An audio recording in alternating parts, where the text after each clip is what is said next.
धन्वन्तरिम् आदिदेवं सुरासुरैर्वन्दिते पादपद्मम् लोके जरारुग्भयमृत्युनाशं धातारमीशं विविधौषधीनां धन्वन्तरिं ब्रह्मानाथं सर्वरोगनिवारकम् आयुर्वेदप्रवत्कारं वन्दे पीयूषदायकम्।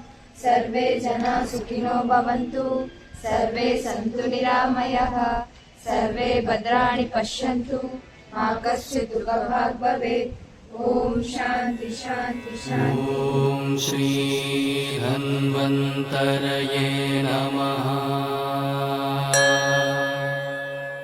ओम श्री धन्वन्तरये नमः।